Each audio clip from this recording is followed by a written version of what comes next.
నమస్తే ఫ్రెండ్స్, నా పేరు తులసి చందు.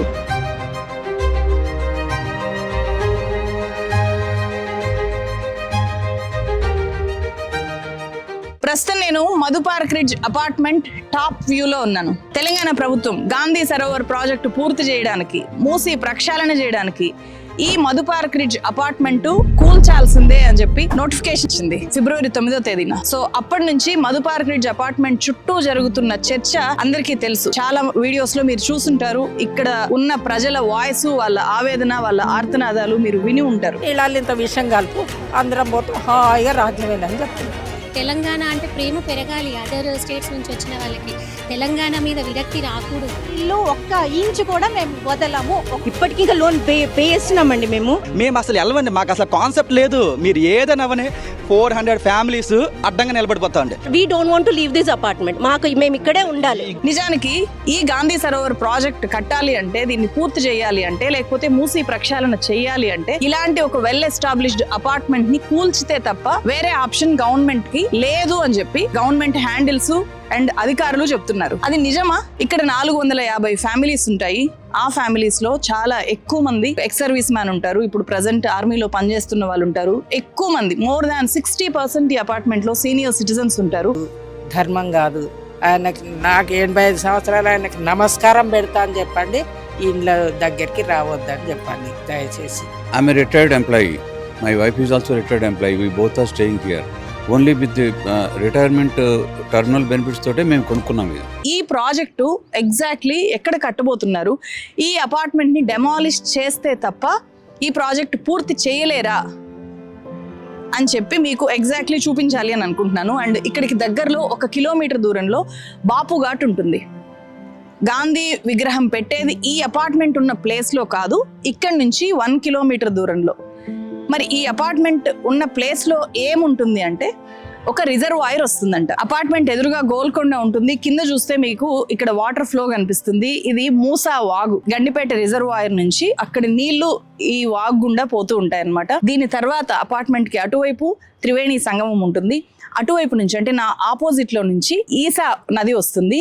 ఈసా, ఈ మూసా రెండు కలిసి అక్కడ మూసి ఏర్పడతాయి. అది కూడా నేను మీకు చూపిస్తాను. మహాత్మా గాంధీ స్టాచ్యూ ఏర్పాటు చేసేది ఇక్కడ కాదు, నేనున్న ఈ అపార్ట్మెంట్ లో కాదు, ఈ అపార్ట్మెంట్ ఉన్న ప్లేస్ లో కాదు, కానీ ఈ అపార్ట్మెంట్ ఉన్న ప్లేస్ మొత్తం కూడా ఒక రిజర్వాయర్ గా మార్చాలి అని అనుకుంటున్నారంట. నేను ఎగ్జాక్ట్లీ అది ఏంటి అనేది కూడా చూపిస్తాను. ఆ రివర్ అటు నుంచి వస్తుంది, ఈ వాగు ఇటు నుంచి వస్తుంది. ఈ రెండు కలిసి త్రివేణి సంగమం ఏర్పడతాయి. ఆ సంగమ క్షేత్రం దగ్గర మహాత్మా గాంధీ విగ్రహం పెట్టి దాన్ని మొత్తం కూడా ఇదంతా కూడా వాటర్ తో నింపాలి అని చెప్పి గవర్నమెంట్ అనుకుంటోంది. సో అందరికీ తెలుసు, మూసీ రివర్ మీదనే మనకు 2 సాగునీటి రిజర్వాయర్స్ ఉన్నాయి. ఒకటి ఉస్మాన్ సాగర్ అండ్ రెండోది హిమాయత్ సాగర్. సో 2 మంచినీటి రిజర్వాయర్లు ఉన్నా కూడా ఈ అపార్ట్మెంట్ కూల్చి ఇక్కడ ఇంకొక రిజర్వాయర్ కట్టాలి అని చెప్పి గవర్నమెంట్ అనుకోవడానికి కారణము ఇక్కడ పబ్లిక్ పర్పస్ కాదు. జనానికి మంచినీళ్లు ఈ రిజర్వాయర్ నుంచి ఈ అపార్ట్మెంట్ ని కూల్చేసి ఇక్కడ రిజర్వాయర్ ఏర్పాటు చేసి ఇక్కడ నుంచి ఇవ్వాలి అనే ఉద్దేశం కాదు. ఇక్కడ గాంధీ స్టాచ్యూ పెడతారు కాబట్టి దాని చుట్టూ ఒక నీటి కొలను ఉంటే అందంగా కనిపిస్తుంది. కాబట్టి ఆ బ్యూటీని క్రియేట్ చేయడం కోసం ఈ బ్యూటిఫుల్ అపార్ట్మెంట్ ని కూల్చాలి అనుకుంటున్నారు. నిజంగానే ఇది చాలా beautiful apartment. Madhu Park Ridge is definitely blessed by fortune, by nature, and this blessing will be eternal. Just beside the Musi River, what a beautiful location. I am in the midst of the greenery.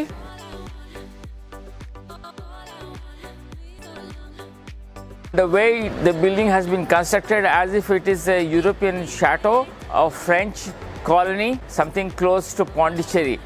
It's like a model community for Hyderabad Tehzeeb culture. Hindu, Muslim, Sikh, Isai, Char Minar ka Char Sipahi. When I look at this community, that comes to my mind. చుట్టూ greenery ఉంటుంది.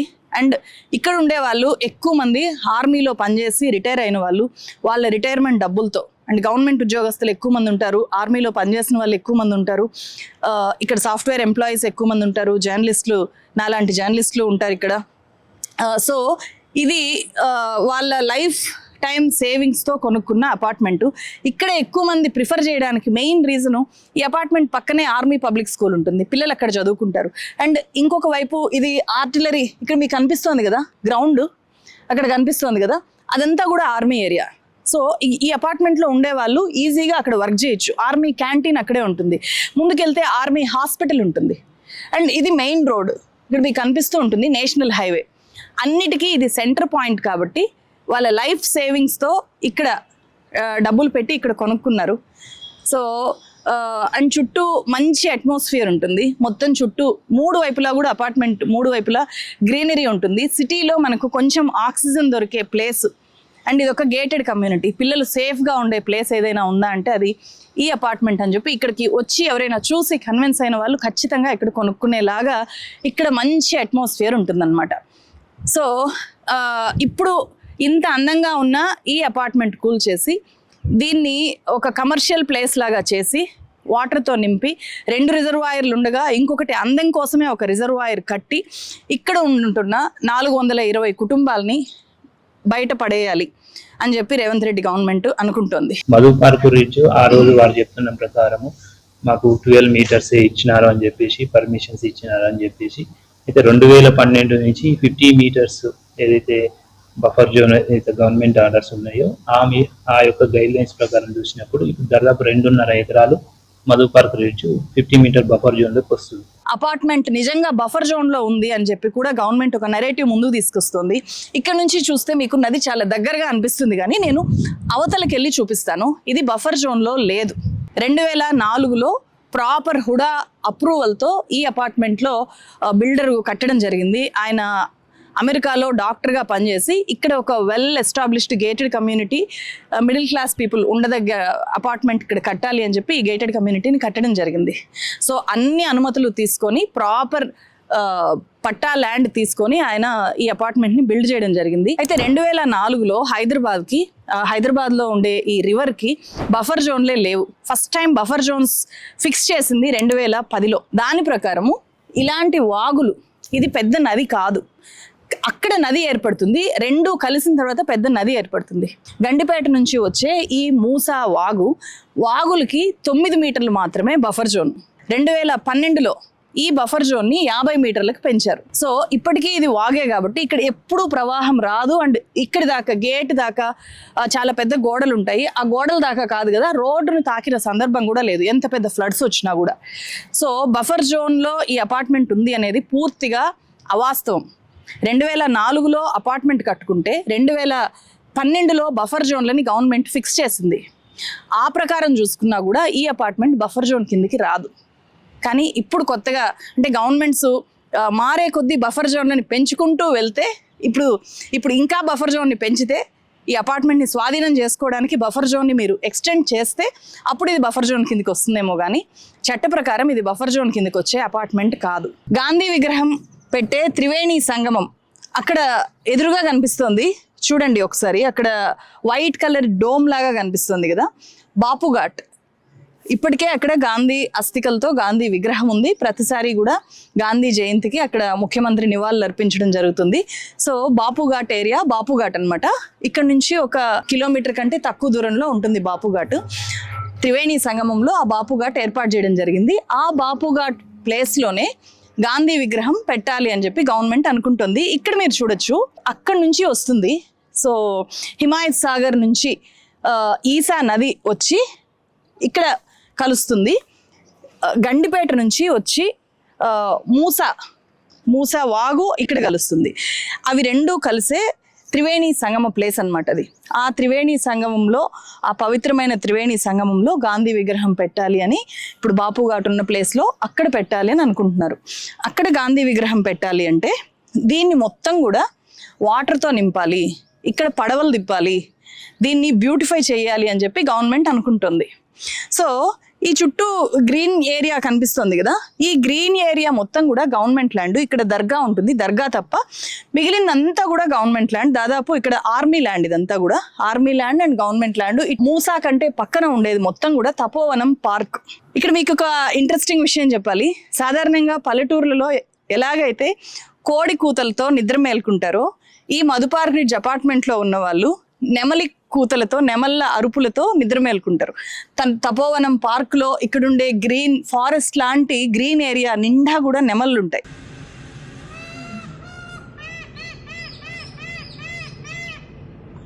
నెమళ్ళ అరుపులు కేకలు ఇక్కడ ఎప్పుడూ వినిపిస్తూ ఉంటాయి అన్నమాట. అంటే ప్రకృతి మధ్యలో ఉన్న ఒక ప్రైవేట్ అందమైన అపార్ట్మెంట్ ఇది. సో గండిపేట నుంచి ఓవర్ఫ్లో అయిన వాటర్ మూసాగుండా ఇటు వెళ్తాయి. హిమాయత్ సాగర్ నుంచి ఓవర్ఫ్లో అయిన వాటర్ ఈసా నిండా అక్కడికి వచ్చి అది త్రివేణి సంగమం అవుతుందన్నమాట. ఈ నదులు రెండు అంత దూరం నుంచి ఇట్లా వస్తాయి కదా, అలా కాకుండా అక్కడెక్కడో తీసుకొని ఇది మొత్తం దీనంతా కూడా ఒక పెద్ద వాటర్తో రిజర్వాయర్ లాగా మార్చేయాలి అని చెప్పి గవర్నమెంట్ అనుకుంటోంది. సో ఒకవేళ నిజంగా అలా మార్చాలి అంటే కూడా అక్కడ తపోవనం ఉండే ఏరియా, అంటే ఇక్కడ ఉండే ఈ 6.3 acres తప్ప మిగిలిన ల్యాండ్ మొత్తము గవర్నమెంట్ ల్యాండే. సో ఈ ఒక అందమైన ప్లేస్లో, ఇంతగా డెవలప్ అయ్యే ప్లేస్లో ఒక అపార్ట్మెంటు ఎలా అడ్డు అని అనుకుంటుంది గవర్నమెంటు? ఒక 450 కుటుంబాలు ఉండే అపార్ట్మెంటు, వీళ్ళందరూ కూడా ఇక్కడికి వచ్చే ముందు ఈ ప్రకృతి సౌందర్యాన్ని చూసి ఈ ప్రకృతిలో అంటే హైదరాబాద్లో ఉండే పొల్యూషన్కి దూరంగా ఒక మంచి ఆక్సిజన్ మాకు కావాలి అని చెప్పే కదా ఇక్కడ కొనుక్కుంటారు. ప్రశాంతంగా ఉండొచ్చు అనే కదా ఇక్కడ ఉండే ఎక్స్ సర్వీస్ మ్యాన్ కానీ, ఇక్కడ ఉండే సీనియర్ సిటిజన్స్ కానీ ఇక్కడ ఒక గేటెడ్ కమ్యూనిటీని ఏర్పాటు చేసుకొని ఇక్కడ ఉంటున్నారు. వాళ్ళనందరినీ లేదు ఇంత ప్రశాంతమైన వాతావరణంలో మీరు ఉండడానికి లేదు, మేము దీన్ని రిజర్వాయర్ చేసేస్తాము, నీళ్ళతో నింపేస్తాము, మీరందరూ వేరే దగ్గరికి వెళ్ళిపోండి, మీకు మేము ఇంకా అందమైన ఇల్లు ఇస్తాము, ఇంకా ఎక్కువ డబ్బులు ఇస్తాము అని చెప్పినంత మాత్రాన అది రైట్ కాంపెన్సేషన్ ఎట్లా అవుతుంది? ఇల్లు అంటే జస్ట్ 4 గోడలు కాదు కదా. 4 గోడల ఇల్లే అయితే ఇక్కడుండే వాళ్ళందరూ హైదరాబాద్లో చాలా ఏరియాస్ ఉన్నాయి, అక్కడికి వెళ్ళి కొనుక్కునేవాళ్ళు. ఎప్పటి నుంచో ఈ అపార్ట్మెంట్కి వాటర్ ఫెసిలిటీ కూడా లేనప్పటి నుంచి చాలా కష్టపడి ఇక్కడ ఉండే ఫ్యామిలీస్ ఉన్నాయి. వాళ్ళందరూ ఇక్కడ ఉండడానికి మెయిన్ రీజను ఈ అపార్ట్మెంట్కి కట్టిన గోడలు కాదు, ఈ అపార్ట్మెంట్ చుట్టూ ఉండే అందమైన కామ్ నేచరు అట్మాస్ఫియర్. ఎదురుగా గోల్కొండ ఉంటుంది. సో ఎదురుగా గోల్కొండ, ఇటువైపు 2 నదులు అండ్ పచ్చటి అడవి, పచ్చటి ప్రకృతి, చుట్టూ ఆర్మీ ల్యాండ్ అండ్ అన్నిటికీ దగ్గరగా ఉండే రోడ్డు మీద ఉండే అపార్ట్మెంట్.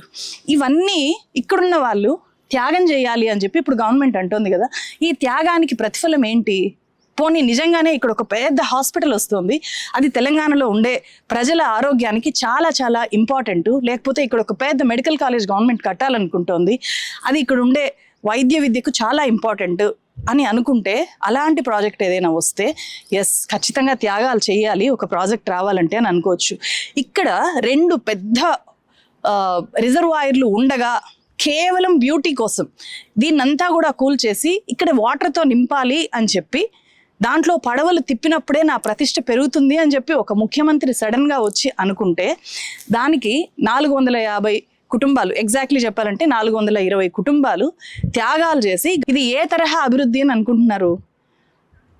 ఈ ప్లేస్లో ముఖ్యమంత్రి స్థాయి వ్యక్తి నిజంగా ఇక్కడ ఉండుంటే ఆయనకి ఆలోచన వచ్చేదా? ఇది ఈ అపార్ట్మెంట్ వాళ్ళు అడుగుతున్న ప్రశ్న. సో మీరు అడ్డు కాదు, మీ చుట్టూనే మేము డెవలప్ చేస్తాము అని చెప్పి ఆ అభివృద్ధిలో ఈ అపార్ట్మెంట్ని ఎందుకు భాగం చేయకూడదు? ఎందుకు ఈ అపార్ట్మెంట్ని రిమూవ్ చేయాలి, డెమాలిష్ చేయాలి అనే ఒక విధ్వంసకర ఆలోచన ఎందుకు చేస్తున్నారు? మనం రోడ్డు మీద కొన్నిసార్లు రోడ్లు వేసేటప్పుడు రోడ్డు మీద చెట్టు అడ్డంగా ఉంటే అది ఒక భారీ వృక్షము అయితే గనక దాన్ని కొట్టి నాశనం చేయకుండా దాన్ని పక్క నుంచి రోడ్డు వేసే సందర్భాలు, అలాంటి మానవీయ సుప్రీంకోర్టు తీర్పులు, అట్లాంటి పాలకుల నిర్ణయాలు మనకు కోకొల్లలు.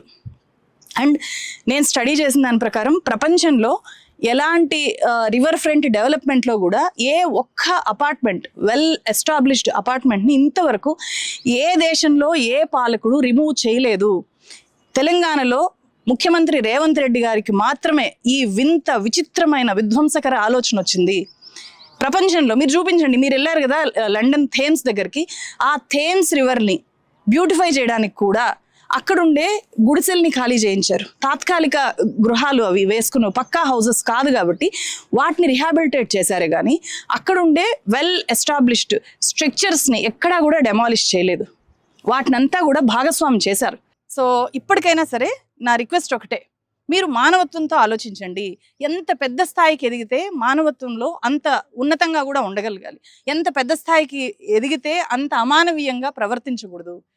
ఒక హీరో ఎప్పుడైనా సరే చాలా కింది స్థాయి వ్యక్తుల్ని కూడా చేయిచ్చి పైకి లేపేవాడే అసలైన హీరో. మీరు ఏమీ చేయలేరు అని అనుకుంటే ఖచ్చితంగా ఎంత పెద్దవాళ్ళకైనా సరే 1000 ఏనుగులు తిన్న రాబందు అయినా ఒక్క గాలివానలో నేల కొరిగిపోతుంది. ఇది వాస్తవం కాబట్టి దీన్ని గుర్తుపెట్టుకోవాలి పాలకులు. సో పాలకులు మేము రాజుల్లాగా అనుకోకూడదు. యు ఆర్ పబ్లిక్ సర్వెంట్స్ అనేది గుర్తుపెట్టుకొని పబ్లిక్ని మీరు రిప్రజెంట్ చేయండి, పబ్లిక్ వాయిసెస్ని మీరు రిప్రజెంట్ చేయండి, పబ్లిక్ పెయిన్ని మీరు అర్థం చేసుకోండి. అలా అర్థం చేసుకున్నప్పుడు ఇలాంటి బిల్డింగ్స్ని కూల్చేసి మీరు అనుకునే అభివృద్ధి అని ఆలోచించడం మానేస్తారు. సో నేను నెక్స్ట్ వీడియోలో ఇక్కడ ఇదంతా కూడా నేను అవుట్ సైడ్ చూపిస్తున్నాను. Out side Madhu Park ridge, inside Madhu Park ridge, ఒక్కొక్కరి జీవితాలు ఇక్కడ ఎలా ఉన్నాయి, ఎందుకు ఈ ప్లేస్ని ఖాళీ చేసి గవర్నమెంట్ చూపించే ఆశల వైపు, గవర్నమెంట్ ఇచ్చే కాంపెన్సేషన్ వైపు ఎందుకు ఆలోచించలేకపోతున్నారు, వాళ్ళ జీవితాలు ఇక్కడ ఎలా మమేకమై ఉన్నాయి అని చెప్పి నేను చూపించే ప్రయత్నం చేస్తాను మీ అందరికీ. ఎందుకంటే ముఖ్యంగా గవర్నమెంట్కి ఈ విషయం తెలియాలి, చేరాలి. గవర్నమెంట్కి ఇవి ఏవి తెలియకుండా మధు పార్క్ రిడ్జ్ అపార్ట్మెంట్ చుట్టూ కూడా చాలా రకాల దుష్ప్రచారాలు ప్రచారం అవుతున్నాయి. దీన్ని కేంద్రంగా చేసి రాజకీయాలు చేయాలి అని చెప్పి చూస్తున్నారు. సో ఇదంతా కాకుండా మధు పార్క్ రిడ్జ్ వాసుల వాయిస్ తెలుసుకోవాలి. అలా తెలియజెప్పే ప్రయత్నం నేను నెక్స్ట్ వీడియోలో చేస్తాను. దయచేసి చూడండి. అండ్ ఈ వీడియో ఎక్కువ మందికి చేరేలాగా, ముఖ్యంగా గవర్నమెంట్లో ఉండే వాళ్ళకి ఈ విషయాలన్నీ తెలిసేలాగా ఈ వీడియోని ఎక్కువ మందికి షేర్ చేయండి. మరో వీడియోతో మళ్ళీ కలుస్తాను. Thank you so much.